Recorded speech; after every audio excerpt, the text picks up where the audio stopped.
Poverty, the shackle that prevents so many from experiencing any sort of fulfillment in life. Here in Bangladesh, such poverty is rampant across the rural regions.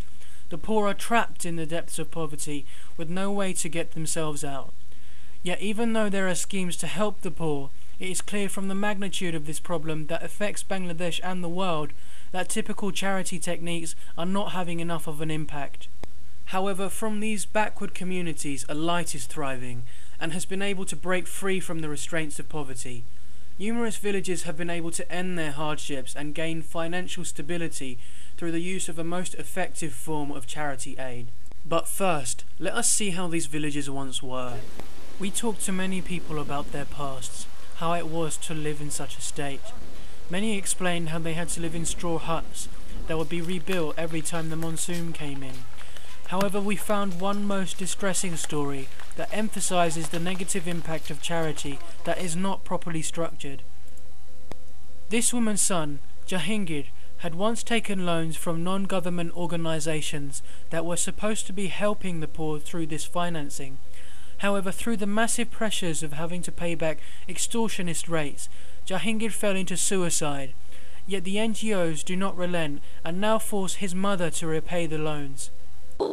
তারা এনজোরা চাপ দেয় টাকা দেওয়া লাগবো না দিলি পারে পরবর্তী এই বাচ্চার উপরে চাপ পড়বো চক্রবর্তী সুদ হইব টাকা অনেক বাইরে যাইবে Years ago, such a story was incredibly commonplace. Muhammad Akkas Ali remembers just how it was when one could only take loans from these NGOs. আগে এনজিও থেকে টাকা নিতে হয়েছিল তখন কিরকম ছিল তখন দেখা গেছে যে সমাজের মধ্যে ওই আপনার অভাব লেগে থাকছে আর কি দেখা যাচ্ছে যে এক ব্যক্তি এক এনজিওর কাছ থেকে লোন নিচ্ছে দেখা যাচ্ছে ওখান থেকে তারা আবার ঘুষে নেয় সে ওই লোনই থাকা অবস্থায় আবার অন্য লোন থেকে আবার লোন হচ্ছে দেখা যাচ্ছে ওখান থেকে লোনে নেয় যে ফার্স্ট যাকে প্রথমে যাকে লোন নিয়েছে ওর থেকে টাকা এনে এখানে তারা টাকা পরিশোধ করছে. When charity is given to these people, for example in the form of rice, they would only be helped in a very short-term period, because once this aid is depleted, they would be in the same position as they were in before. So in effect, they are being held down in poverty, as they are forced to become reliant on the aid of others to provide them with the basic needs that they should be able to gain themselves. Therefore, it makes sense not to give unstructured aid to the poor, but to give them the ability to help themselves. Only in this way will they truly be able to stand on their own feet. So although it is more helpful to provide aid that has a greater long-term effect, such as digging water pumps or providing building materials, these in reality still make the poor reliant on charity aid.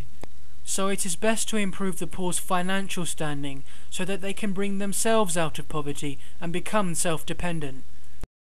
It is exactly this that philanthropist Abdul Khalik did to raise his mother village and villages in the surrounding area out of destitution. He provides loans and not just free investments, so people are encouraged to bring themselves out of poverty through small entrepreneurial ventures.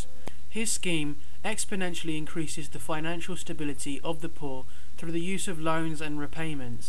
In this way, people are encouraged to create small business ventures to not only improve their financial standing, but also repay the loan so that others may benefit from the same money. This cycle of borrowing and repayments helps the same money continuously circulate throughout the community.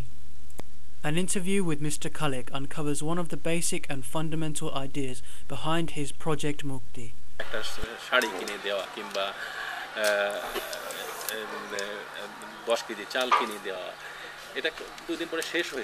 কিন্তু একজনকে যদি কোনো একটা অর্থনৈতিকভাবে সাহায্য করে তাকে যদি স্বাবলম্বী করা যায় সে এটাকে ভেঙে আরও 10টা বছর 5টা বছর চলতে পারবে এটা থেকে আস্তে আস্তে সে বড় হতে পারে এমন একটা থেকে আপনি একদিন হয়তো দেখা যাবে সে আরেকজনকে সাহায্য করতে পারছে সেটার উপরেই বেসিস করে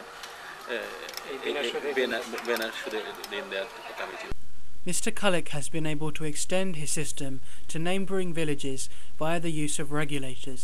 These are people who once took loans from Mr. Khalik himself and have been able to reach a position in which to become part of the system and help others by distributing and collecting the loans. এই regulator কেমনে হইছে আমি প্রথমে কাকার কাছ থেকে loan নেই নিজেই ৫০,০০০ টাকা নিয়ে ওটাকে আমি মাসে ২০০০ টাকা করে দিয়ে সাইরে কি ওটা শেষ করার পরে আমি নিজেই কাকা আমাকে প্রস্তাব দেয় তোর রেডি করতে হবে না, এখন তুই নিজেই ব্যাংকার হয়ে যা, তুই মানুষকে লোন দিবি, এমনকি লোন তুই নিজেই উঠাবি, ওঠায় তোর ব্যবসার কাজে লাগলো, মানুষের উপকার হলো। আমি এই সিস্টেমে এখন আমি ওনার কাজ করতেছি, এমনকি টাকা পয়সা ওনার উঠাই আমার নিজের ব্যবসার কাজে আমি করতেছি। আচ্ছা আচ্ছা, দুইটা উপকার হচ্ছে। আচ্ছা, ওইরকম যারা ক্ষুদ্র ব্যবসায়ী তাদেরকে আমি 10 জন ছেলে আমি এরকম বাছাই করলাম, বাছাই করার পরে এখান থেকে তাদের কাছ থেকে টাকা লোনটা নিলাম। আচ্ছা, নেওয়ার পরে তারা যে ব্যবসার কথা এখানে ওনার কাছে বলে নিল, ওই ব্যবসা তারা ঠিক মতন করলে কোনো প্রফিট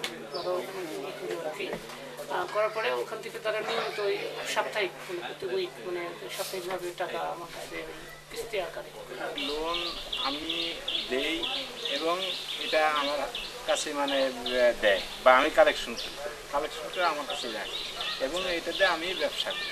আচ্ছা, ব্যবসা করে আমার কাজে লাগে। আবার যখন কালেকশন সারা হয়ে যায়, 1 বছর শেষ হয়ে গেল কিংবা 1.5 বছর শেষ হয়ে গেল, এখন যখন তোমার আব্বা আসে, এখানে আসার পর যখন এগুলো দেখবে যে কালেকশন শেষ হয়েছে কিনা, শেষ হইলে পরে আবার আমাদের কাছে যারা আবেদন করবে পরবর্তীতে নেওয়ার জন্য, হ্যাঁ, আমরা এগুলো লিস্ট করে রাখবো, তোমার আব্বা অনুমতি দিলে তারপর আমরা আবার টাকাগুলো আবার লোন। আচ্ছা, হয়তো ওই পার্টির বা নতুন কোনো পার্টি আইলে আবার নতুন পার্টির আমরা। Let us now look at the present condition of the people in the villages and see how they have improved their way of life. Doctor দোকান আছে বা কীটনাশক দোকান আছে, বিভিন্ন দোকান আছে, তারপরে এরকম ব্যবসাগুলো তারা লোন নিয়ে অনেকেই আছে, এরকম প্রায় অনেকেই আছে। উপকারটা হয়েছে এইগুলো নিয়ে যারা ঠিক মতন ব্যবহার করতে পারছে, হ্যাঁ, তারা প্রত্যেকেই উপকার পাইছে এবং ভালো হচ্ছে। যেরকম যারা গরু কিনছে, গাভী কিনছে, আস্তে আস্তে পাইলে 1টা 2টা 3টে এরকম কারো রিক্সা নাই, রিক্সা কিনে একটা ভাড়া করে রিক্সা চালাইতো, এইখান থেকে নিয়ে রিক্সা কিনছে, হ্যাঁ, রিক্সা কিনে দেখা যায় রিক্সা চালাইতেছে, তাদের ভাড়া দিতে হচ্ছে, তারা লাভবান আর একটু বেশি, হ্যাঁ, সম্পদ নিজের হয়েছে। এরকম অনেক জিনিসই আছে। তো আবার এখান নিয়ে দেখা যায় অনেকে পুঁজি নাই, হ্যাঁ, ওই অন্যান্য লোন নিয়ে তাদেরকে ইন্টারেস্ট দিতে হয়, এখান থেকে কোনো ইন্টারেস্ট লাগে না, নাই, নিয়ে ব্যবসা করতেছে এবং তাতে তারা লাভবান। এই লোন দিয়ে আপনি কি করছো? আমি একটা সেলাই মেশিন কিনছি আর কিছু থান কাপড় কিনছি, 8,000 টাকা থান কাপড়। ও আচ্ছা আচ্ছা, এটা দিয়া তুমি কাপড় টাপড় বানাইতে পারবা, তারপরে বিক্রি করতে পারবা এই কাপড়টা। আচ্ছা, তাহলে তুমি বাইরে থেকে কোথাও লোন নিয়েছিলা? হ্যাঁ, অন্য সংস্থা থেকে নিয়েছিলাম, এনজিও থেকে লোন নিয়েছিলাম। 10,000 টাকা লোন নিয়েছিলাম।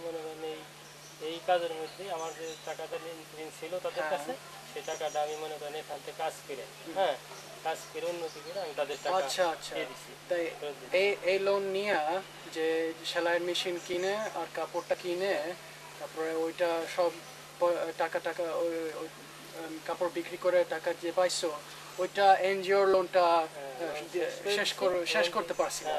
আচ্ছা, এটা ভালো কথা। In my journey, travelling to the heart of Bangladesh, hearing the coarse words of people and their past, I have uncovered a heart-wrenching tale of tears and anguish. Yet it is clear that this story of despair and pain has been erased from these villages. People here have an ample supply of food and healthcare, and their children are given a decent education. Everyone I meet tells me stories of how they've risen from beggars to masters of their own lives.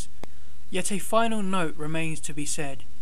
Over the 15 years of its existence, Project Muktii has gone from strength to strength, and now turns to a new audience. Mr. Kalik is hopeful that other people in his own position can pull the integral ideas from his project and create effective charity projects that can free people all over the globe. If through this system one man is able to help hundreds, there is no limit to the good that other people can do.